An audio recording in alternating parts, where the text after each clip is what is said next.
Hi, good afternoon, guys. In as per your syllabus, in chemotherapy chapter, first we have discussed about the antibiotics. So, in antibiotic chapter, we are already covered the some beta-lactam antibiotics and quinolones, all those things. So, for the continuation of the chapter today, I am going to explain about the some remaining antibiotics. So based upon the mechanism, we already cover the two things. If the drug is going to act on the cell wall, so that's a beta-lactam antibiotics. So those antibiotics, what the mechanism, ADR, major important points, all those things we have discussed in earlier classes. That's a first important mechanism. The second important mechanism is it's going to inhibit the DNA replication process. So for that, we have studied quinolones and fluoroquinolones. So the substance is going to act on the specifically on DNA replications. Through that mechanism is going to control the replication of bacteria. Through that is going to achieve the antibacterial effect. So in same manner, in the third one already we have seen it's going to inhibit the metabolite. So third mechanism we have seen is sulfonamides and cotrimoxazole. So this is actual chemotherapeutic substance. Third one we have seen in sulfonamides and cotrimoxazole. This is exactly a chemotherapeutic agent because it's a chemical agent is going to produce the antibacterial effect. This mechanism is entirely different. It's going to inhibit the metabolic product formation. That means folic acid synthesis formation. This has been inhibited by this drug. So through that mechanism is going to inhibit the achieve the antibacterial effects. So three mechanisms we have seen. First one is cell wall synthesis inhibition. Second one is DNA replication. Third one is metabolite productions. So next we are going to see about some other mechanism. Through that mechanism is going to achieve the antibacterial effect. The thing is protein synthesis process. So the cell survival process, the bacterial survival process or replication process, it needs some proteins. So normally we know that after DNA replications, the protein synthesis has been started with the transcription. From the DNA is going to form a mRNA. That process is called as transcription. So this mRNA is going to bound with some of the specific unit. That unit is going to synthesize the protein. So based upon the mRNA codon is going to synthesize the protein substance. So once the protein is synthesized, it has been utilized for various biological activity of the bacteria. So once we are going to target those process, once we are going to hinder, otherwise we are going to inhibit those mechanism, means through that mechanism we can achieve antibacterial effects. So now what we are going to see about the drugs, entire class of drugs, these are the drugs. It's going to inhibit this process, protein synthesis process. So the drugs are tetracycline and chloramphenicol and macrolide antibiotics, erythromycin, azithromycin, clindamycin, all those drugs, and aminoglycoside antibiotics. So lincomycins, glycopeptide antibiotics, these all those drugs, it comes under this category. Is going to inhibit the protein synthesis. Either directly is going to bind on the ribosomes by its addition of tRNA, otherwise is going to allow to misreading of RNA. Any of the one of the pathway, the final thing is going to inhibit the protein synthesis. So single line mechanism means so blindly you can write these are the drugs is going to inhibit the protein synthesis of bacteria. Because of lack of protein synthesis, we can achieve the antibiotic effects. That's a mechanism. So before going to individual drugs, as usual, we are going to know some basic concept.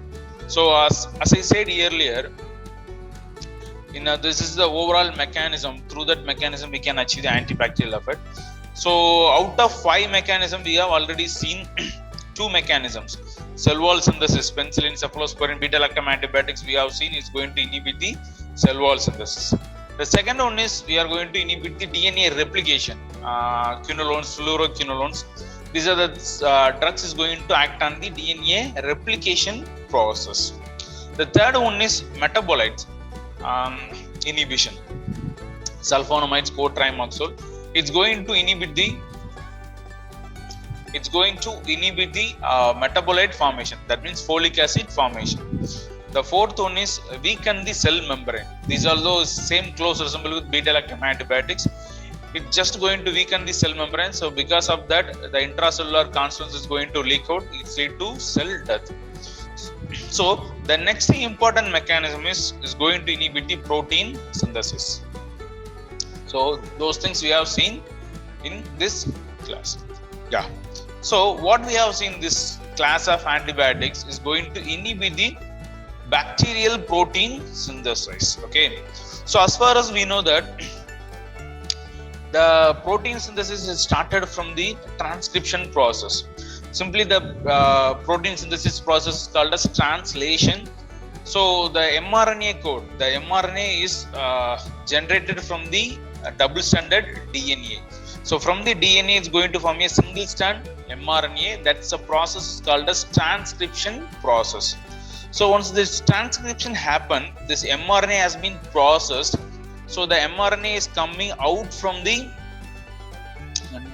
which one? DNA chain. If this is an example for a eukaryote, so it's having a nuclear membrane.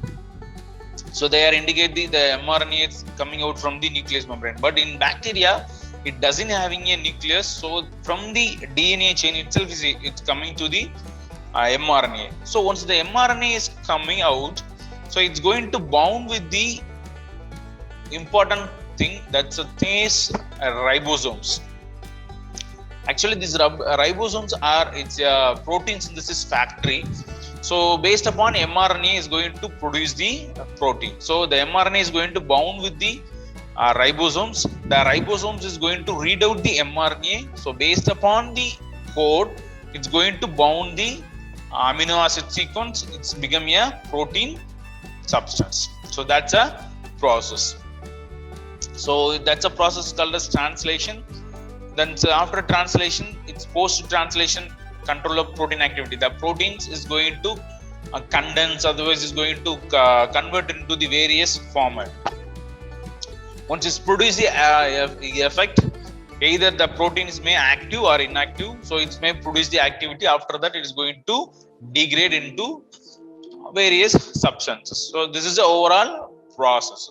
So in this process, we have just to focus about the ribosomes because that's a target. That is our target. Because it's a factory for synthesis the protein. So the protein synthetic machinery, ribosomes are protein biosynthetic machinery. So it's having a two subunit. You can see this picture. It's having a two subunit. This is one. This is two subunit. So here you just understand one concept: the prokaryotes and eukaryote. That means human cell and bacterial cell. It's having a both. It's having a ribosomes, but the term is different. In bacterial ribosomes, it's called as 70S ribosomes. The 70S ribosome means it's going to denote the prokaryotes. That means bacteria.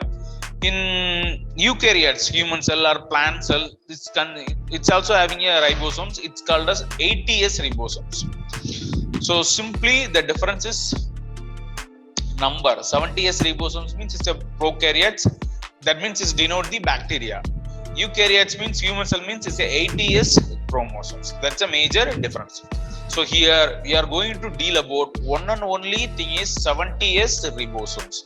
So already you know the mechanism. Our drug, it's going to inhibit the protein synthesis. Additionally, if you want, if you can memorize, you can write. These are the substance, these agents is going to inhibit the 70S ribosomes because through that mechanism is going to inhibit the protein synthesis means that is well and good. So you can go for some more deeper. Okay. So the next one is now we have divided 70S, 80S. 80S for humans, 70S for prokaryotes, bacteria. Here the prokaryotes itself, the ribosome, 70S ribosome itself, it's having a two subunit. Okay. The subunit 1 and subunit 2. So the bacterial subunit, it has been termed as 30S and 50S ribosomes. If it is prokaryotic ribosomes means it's both the ribosomes having two subunit. If it is prokaryote means it's divided into two subunit 30 and 50. So 80, just remember 80S ribosomes. Okay, 30 and 70 subunit. So this is 30, this is 50 subunit. If in eukaryote, prokaryote means that's timed as 80s ribosomes. So it's having a 2 subunit, one is 60 and another one is 40. So you just no need to confuse about that. In further slide you can get clearer idea. So if it is a single cell, if single bacteria, it's having more than 20,000 of ribosomes. It's around 25% of cell mass, because more amount of protein is essential for the survival mechanism. So those processes done with this ribosomes.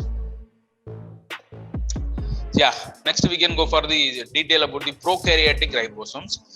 Yes, as far as I said, the prokaryotic ribosome means that name is 70S ribosomes. Okay, it's having a 2 subunit. Okay, the color differences easily you can differentiate the subunits.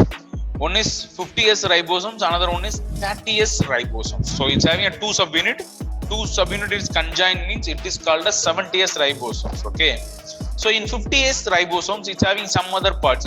It's containing 31 proteins. If it is 30S ribosomes, means 21 proteins, and also it's having some of the unique parts also. 60S rRNA and 23S rRNA. So our substance, our antibiotics may bind on this kind of specific places also. If you want, you can write those things. Otherwise, simply you can write 70S ribosomes. That's both the things is correct. Based upon your capability, based upon your understanding, you can write. So if it is in eukaryotic ribosomes are 80S ribosomes. It's having a 2 subunit. One is 60S ribosomes, another one is 40S ribosomes. Both the ribosomes is conjoined means it's called as 80S ribosomes. It is eukaryotic ribosomes. So in this antibiotic chapter, we are not going to bother about the eukaryotic ribosomes. For your better understanding purpose only, I have included this picture and slide. So you no need to confuse about this slide. You just forget about this eukaryotic ribosomes. You just focus about one and only prokaryotic ribosomes. Prokaryotic ribosomes means it's a 70S ribosomes, 2 subunit. One is 30, another one is 50. That's enough. You can stop that place itself. Yeah. The next one is how it's exactly the protein is synthesized. The protein synthesized, it has been called as a translation process, because the transcription means from the DNA the mRNA is going to form, means it's a transcription process.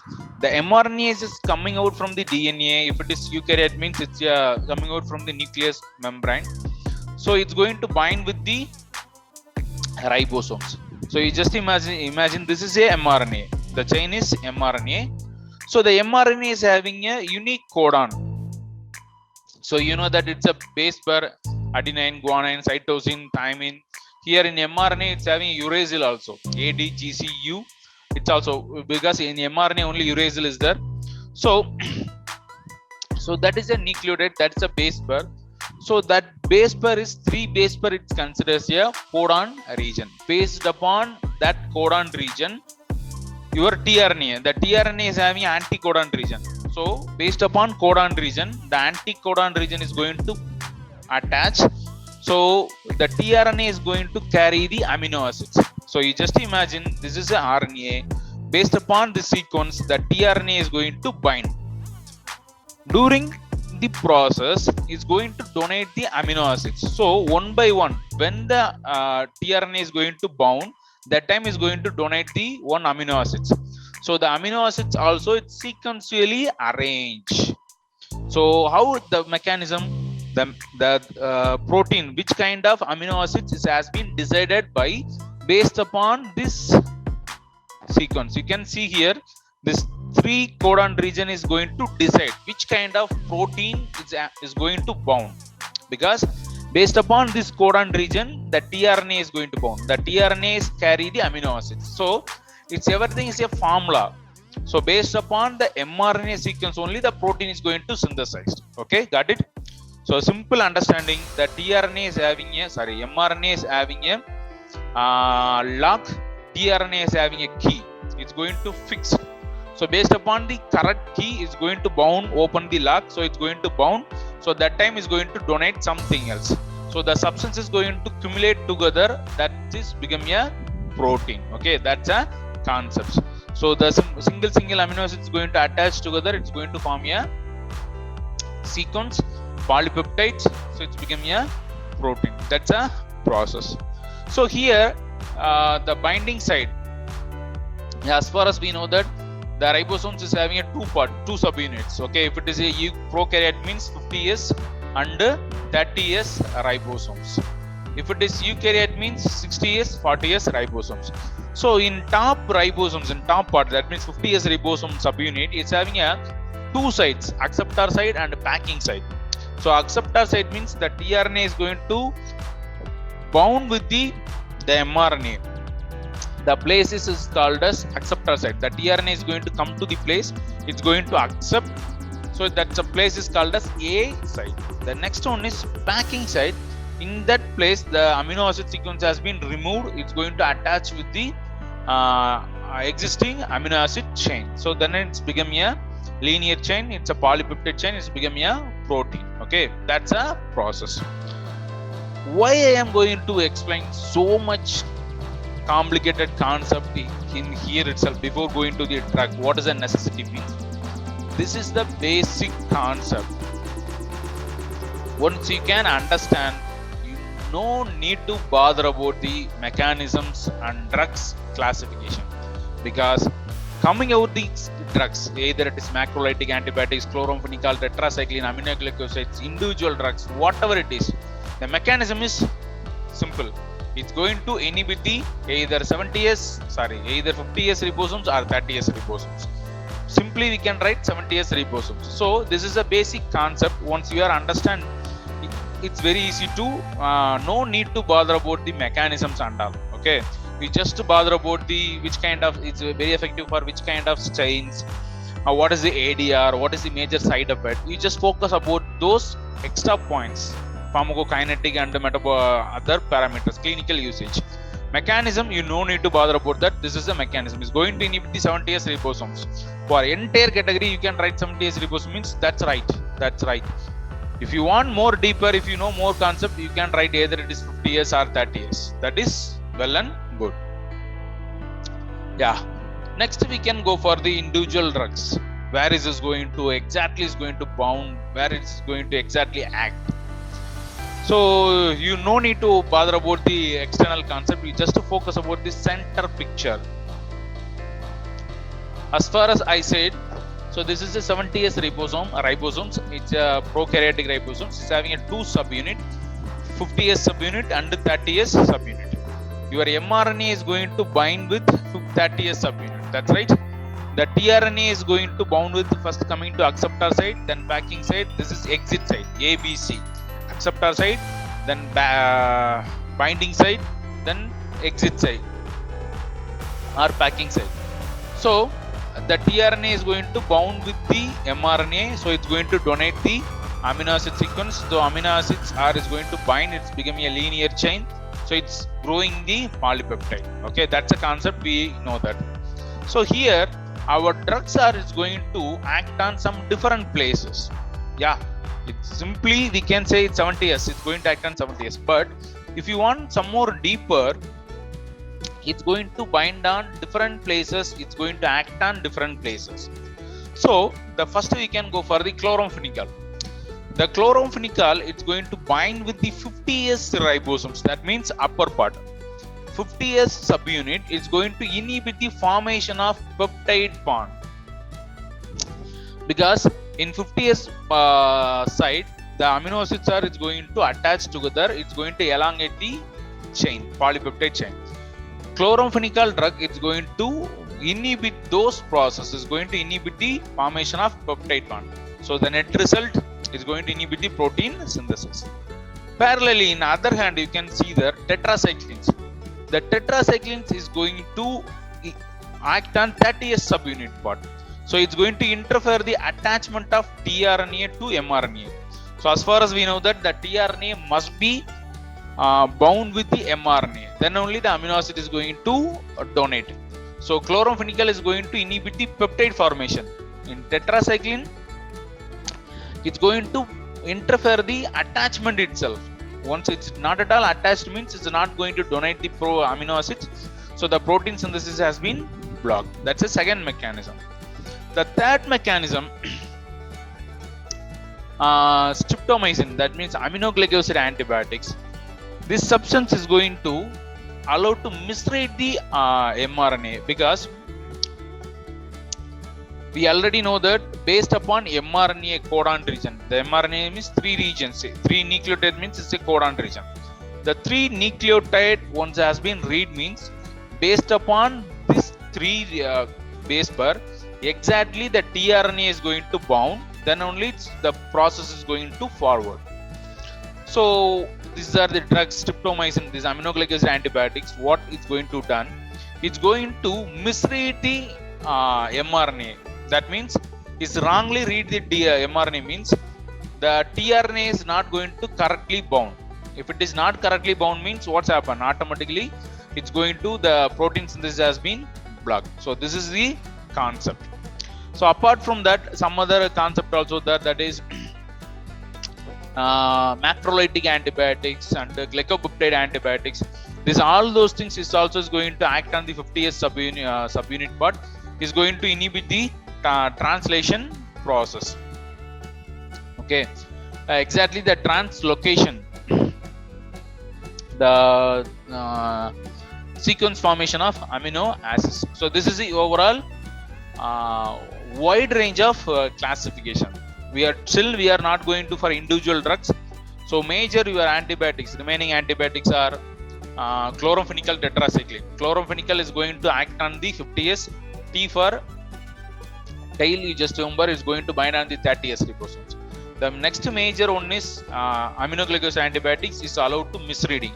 The next one is important class is macrolytic antibiotics. So those macrolytic antibiotics it's going to act on the 50S ribosomes. Then glycopeptide antibiotics, lincomycin, these also it comes under this same class. Okay. So next we can go for individual category and individual drugs. Yeah. Next we can go for the individual categories of drugs. So first category, chloramphenicol and tetracyclines. So we know that mechanism. What is the mechanism of chloramphenicol is going to inhibit the 70S ribosomes. That's a single line statement. Otherwise, you can write it's going to inhibit the protein synthesis by inhibiting the 70S ribosomes. That's also correct. But if you want more and more detailed information, mechanism action means it's going to bind with the 50S ribosomes. In 70S, it's having a subunit. It's a 50S subunit. It's having a top positions. The 50S ribosomes is going to interfere the protein synthesis by inhibit the bond formation, polypeptide formations. That's a function. You can see the mechanism. The chloramphenicol is going to bind with 50S subunit. Particularly is going to inhibit the formation of peptide formation. That's a concept. Okay.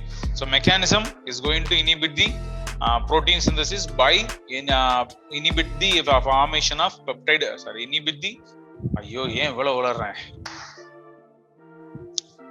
So the simple mechanism you can write like this. This chloramphenicol is going to inhibit the 50S subunit in 70S ribosomes by through that mechanism is going to inhibit the protein synthesis process. Simple line means you can write it's going to inhibit the translation process, particularly bond formation process in 50S subunit of 70S ribosomes. Whatever it is correct. Very tough, very difficult to memorize means at least you can write it's going to inhibit the protein synthesis process by inhibiting the 70S ribosomes. Everything is correct. So the next mechanism wise, it's very effective against broad spectrum. So the next one is spectrum. So this chloramphenicol is a oldest drug when compared to the current market. The chloramphenicol is the oldest drug. So those times is very effective against various organisms, various species. So it's a broad spectrum antibiotics. Nowadays, due to the introduce of novel antibiotics, the chloramphenicol or tetracyclines are it's mostly not used for the current practice. But still, in some specific cases, this chloramphenicol or tetracycline has been utilized. Okay, those things we have seen in further slides. So, as far as we know that it's a broad spectrum antibiotics. So, major indicates So it's used in the treatment for bacterial meningitis, inflammation or meningitis condition, and influenza case and Neisseria meningitis cases. Okay, so it's may caused by Neisseria and influenza case. We can use the chloramphenicol. So it's also used in the treatment for the rickettsia. Okay, kinetic wise, these are the dynamic and spectrum. That kinetics wise, it's well absorbed through oral administration, widely distributed for an entire body, including CSF. That's a reason it's very effective against the meningeal condition, meningeal inflammation condition. So it's metabolized in liver by glucuronation process. We know that that's a major metabolic pathway. So glucuronation process, it's eliminated through urine. So you just understand this concept clearly. It's metabolized in liver when the presence of glucuronation process. Okay, that's a major metabolic pathway. So it's having a serious toxicity. It's also having some of the toxicity. So you can see here the adverse reaction. First thing, it's going to produce the bone marrow depressions. So once it's produced the bone marrow depression means because of this effect, it may produce the abnormal deficiency of blood cells. Okay, so it may produce anemia or thrombocytopenia, whatever it is, because when bone marrow is depressed means the blood cells is going to formation is going to reduce. Okay, so it's also reversible, it's not a permanent one. So it's a reversible bone marrow depression. It's due to the protein synthesis in humans. That means it may act on 80 years ribosomes also. That's a scenario here. It's non-specific case. So if it is specific means it's going to act on only on 70S prokaryote, but it's going to act on 80S also. So major important adverse events is gray baby syndrome. That's a new term. You know that most of them you know that. So the gray baby syndrome, it's a specific ADR of chloramphenicol. Particularly is going to affect the infants. What is the reason? Means the infants doesn't having a sufficient amount of metabolic enzymes, particularly the glucuronidase transferase enzyme. We know that our drug chloramphenicol is metabolized by glucuronation process. For those process, this enzyme is very vital, glucuronidase transferase enzyme. So infants, they doesn't having that enzyme. So because of that, our drug can't able to metabolize. So it may produce the gray cyanosis. The baby is become very gray color. So it's called as gray baby syndrome. So as far as we know that due to the bone marrow depressants, it's produced the anemia, blood dyskaryosis. We know that. So and it may produce some kind of hypersensitivity reaction, allergic reactions and immunological reaction also. And rarely it may produce fatal. Drug interaction wise, chloramphenicol is going to inhibit the hepatic microsomal enzymes. That means it's going to inhibit some enzymes, particularly the hepatic enzyme, which are responsible for metabolic process. So it's going to inhibit the enzymes. Those enzymes is essential for metabolism of some other drugs. So if you combination therapy, if you take chloramphenicol along with some other drug means it may affect the metabolism of some other drugs. Okay, that's the thing. Particularly the most high interactive drugs are warfarin, dicambrol, anticoagulant drugs. So contraindicate with warfarin and dicambrol and phenytoin also. Mechanism is going to inhibit the hepatic microsomal enzyme. So the drug is can't able to metabolize. It's not metabolized means it's produce more therapeutic effect. It means extended pharmacological action. So it may produce unwanted drug events. Then clinical usage. Chloramphenicol is very mostly it's used for the broad spectrum antibiotics. We already know that it's a broad spectrum antibiotic. So it's having a wide range of effect. So particularly the first one is very effective against typhoid fever, particularly it's caused by Salmonella typhi, against the Salmonella typhi, and meningeal cases, meningitis conditions, meningeal inflammation condition, it's useful, and anaerobic infections and rickettsial infections. Still chloramphenicol ointments, it's available to treat the conjunctivitis, eye conjunctivitis. So mostly you know that Madras eye, you know that commonly know that Madras eye. So for that, still we are using the chloramphenicol eye ointment. It is very effective against the conjunctivitis cases and ear infections also. And brain abscess due to the anaerobic infections. So for all those cases, we can use the chloramphenicol. Okay. So the next drug is tetracycline. Both the drugs, chloramphenicol and tetracyclines, are bacteriostatic, not cidal. That's a major drawback. So the important drugs are tetracycline category. It's a chlortetracycline, oxytetracycline, minocycline, doxycycline, and digicycline. So these are the important drugs. The famous drugs are chlortetracycline, oxytetracycline. Doxycycline also, it's available as a capsule. Chlor and oxycycline cycline is available in injection formulation also. So here the mechanism is same. It's going to inhibit the 70S ribosomes. Through that, it's going to achieve the hinder of protein synthesis. That's correct. Exact mechanism means it's going to bind with 30S subunit. That means down part, up lowest part. It's because it's two part, 30S and 50S. So tetracycline is going to bound with 30S subunit of ribosomes. It's going to hinder the tRNA acceptor site, because in tRNA is going to attach with the 30S ribosome based upon the codon region. It's accept, then only is going to donate the amino acids. It's lead to chain elongation process. So tetracycline is going to bind with 30S ribosomes. It's going to hinder or inhibit the attachment of tRNA. So that mechanism, the protein synthesis has been inhibited. Okay. So it's going to prevent the binding of tRNA in A site, acceptor site. Through that, we can achieve the inhibit the protein synthesis process. The next one is spectrum. Spectrum wise, it's also a broad spectrum antibiotics. It's useful against the intracellular bacteria. As far as we know, these are the drugs, chloramphenicol and tetracyclines are nowadays almost not at all prescribed for such kind of cases, because nowadays we have novel antibiotics. So apart from that, it's major thing is the repeated usage, otherwise the mutation of those particular strains. These drugs are lose the potency. That means it's going to occur in the resistance cases. The organism is resist against this kind of antibiotics. So the resistances occur due to the various mechanisms.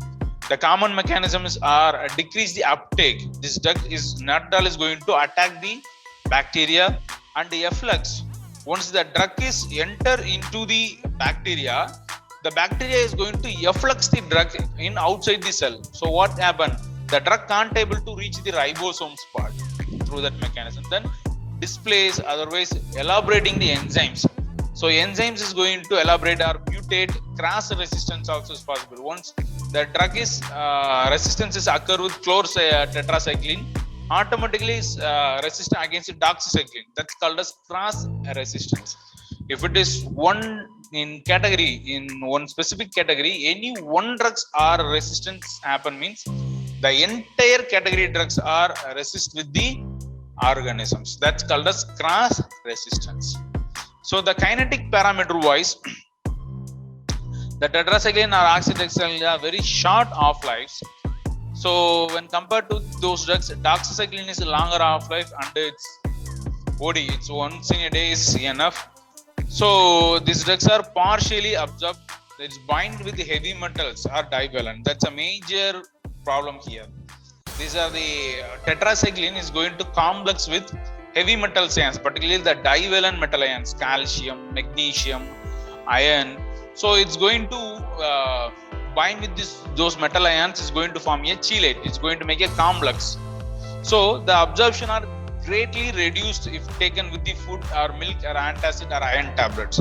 That means if you have containing any other divalent metal formulations, example milk or foods, antacid solutions or tablets, iron tablets, if any substance having this kind of divalent metal ions means drug absorption is going to inhibit, because it's going to complex with the those divalent metal ions. So it should not be taken, should be taken in half an hour before taken the meals. Otherwise it should not be taken during the meals. Before half an hour you must to take the drug. Okay. So another one problem here, that tetracyclines are concentrated in bone and teeth, because these are the calcium ions and phosphorus ions are there, so easily the tetracycline is going to bind with the calcium ions substance at teeth or bone.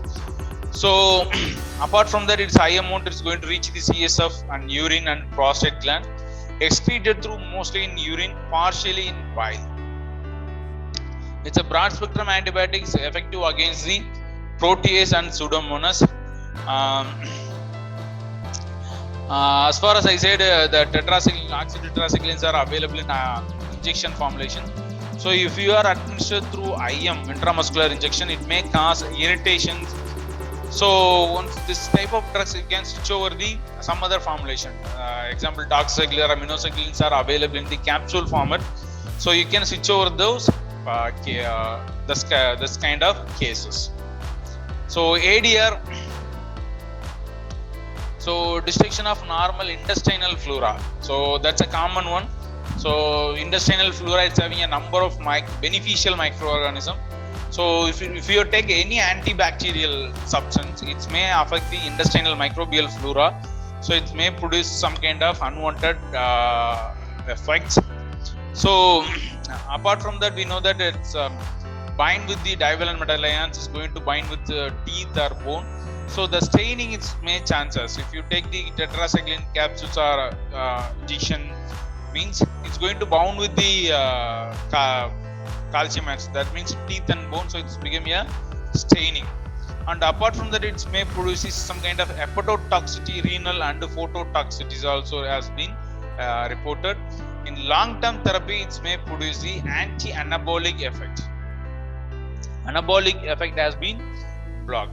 Then GI disturbance is common, and super infection. Once you have taken these drugs, it may lead to the some other infections also. And discolorations. Thus we already know that discolorations and deformity for growing teeth and bones.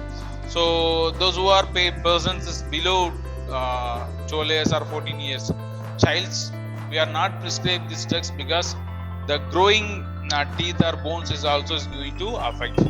At last is going to impair the renal. So it's contraindicated with the patients already having a renal problem, those cases. Then clinical usage wise, they are specially indicated for the specific organism. Example, Mycoplasma, Rickettsia, Chlamydia and Brucella. These are the strains is very effective against the tetracycline. So we can use this drug for those strains.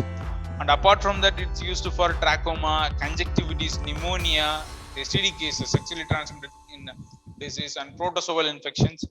Cholera, used in the treatment for cholera, plague. Normally nowadays it's used in the topical applications. Either it's used for oral or topical applications to control the pimples. So contraindication wise, as far as we know that it's going to bind with the divalent metal ions, it's produce unwanted undesired effect. So it's contraindicated with those who are pregnant or lactating mother, otherwise infants, childs. The drug it may produce the renal and hepatotoxicity. So it's contraindicated with the persons already having a renal and hepatic impairment. So that's all. In next class, I am going to explain about the macrolytic antibiotics and aminoglycoside antibiotics and remaining all those things. So here itself, I can wind up this session today. Remaining things we have discussed in next class. Thank you.